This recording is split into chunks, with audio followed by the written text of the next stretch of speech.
Œuvre de Maria Valtorta, tome 5, chapitre 328, intitulé À Alexandrosen chez les frères d'Hermione, le 12 novembre 1945.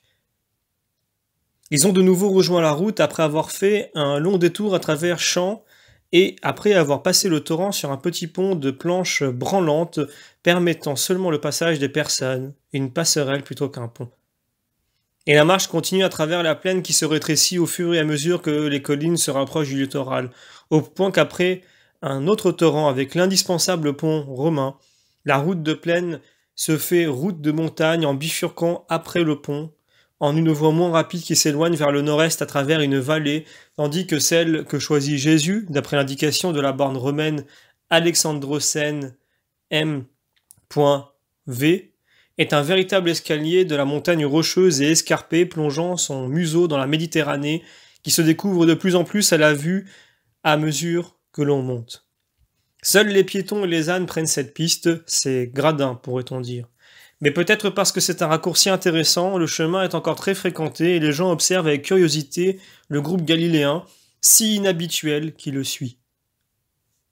Ce doit être le cap de la tempête, dit Matthieu, en montant le promontoire qui s'avance dans la mer.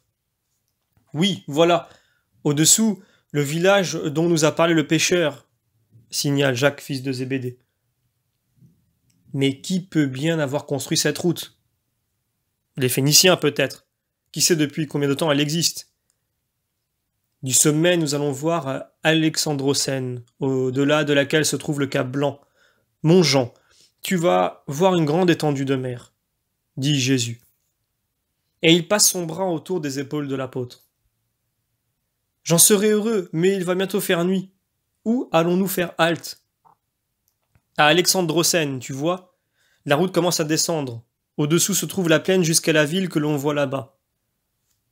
C'est la ville de la femme d'Antigonée. Comment pourrions-nous lui faire plaisir? Demande André. Tu sais, maître, elle nous a dit « Allez à Alexandrosen. Mes frères y ont des comptoirs et ils sont prosélytes. Parlez-leur du maître. » Nous sommes fils de Dieu, nous aussi. Et elle pleurait parce qu'elle était mal vue comme belle fille, de sorte que jamais ses frères ne viennent la voir et qu'elle est sans nouvelles d'eux, explique Jean. Nous chercherons les frères de cette femme. S'ils nous accueillent comme pèlerins, nous pourrons lui donner ce plaisir. Mais comment allons-nous faire pour dire que nous l'avons vue? Elle est au service de Lazare. Nous sommes des amis de Lazare, dit Jésus. C'est vrai. C'est toi qui parleras. Oui, mais hâtez le pas pour trouver la maison. Savez-vous où elle se trouve? Oui, près du camp. Ils ont beaucoup de relations avec les Romains auxquels ils vendent toutes sortes de choses. C'est bien. Ils parcourent rapidement la route plane. Belle, une vraie route consulaire qui communique certainement avec celle de l'intérieur, ou plutôt qui se poursuit vers l'intérieur après avoir lancé son prolongement rocheux en gradin le long de la côte, à cheval sur le promontoire. Alexandrosen est une ville plus militaire que civile. Elle doit avoir une importance stratégique que j'ignore. Blottie comme elle l'est entre les deux promontoires, elle semble être une sentinelle préposée à la garde de ce coin de mer. Maintenant que l'œil peut voir l'un et l'autre cap, on se rend compte qu'il s'y dresse nombre de tours fortifiées qui forment une chaîne avec celle de la plaine et de la ville où, vers la côte, trône le camp imposant. Ils entrent dans la ville après avoir franchi un autre petit torrent situé tout près des portes et se dirigent vers la masse hostile de la forteresse en jetant autour d'eux des regards curieux, et ils deviennent eux aussi objets de curiosité. Les soldats sont très nombreux et ils semblent en bon terme avec les habitants, ce qui fait bougonner les apôtres. Ces Phéniciens, ils n'ont aucune fierté. Ils arrivent au magasin des frères d'Hermione alors que les derniers acheteurs en sortent, chargés de marchandises les plus variées, qui vont des draps aux nappes et des fourrages aux grains, à l'huile et aux aliments. Odeurs de cuir, d'épices, de paille, de laine grêge emplissent le large porche par lequel on arrive dans une cour vaste comme une place. De nombreux dépôts sont installés sous ces portiques. Un homme brun et barbu accourt. Que voulez-vous? Des vivres? Oui, et aussi un logement si tu ne dédaignes pas de loger des pèlerins. Nous arrivons de loin et nous ne sommes jamais venus ici. Accueille-nous au nom du Seigneur. L'homme regarde attentivement Jésus qui parle au nom de tous. Il le scrute puis il dit « En réalité, je n'offre pas le logement, mais tu me plais. Tu es galiléen, n'est-ce pas? Les Galiléens valent mieux que les Judéens. Il y a trop de moisissures chez eux. » Ils ne nous pardonnent pas d'avoir un sang qui n'est pas pur, mais eux, il ferait mieux d'avoir l'âme pure.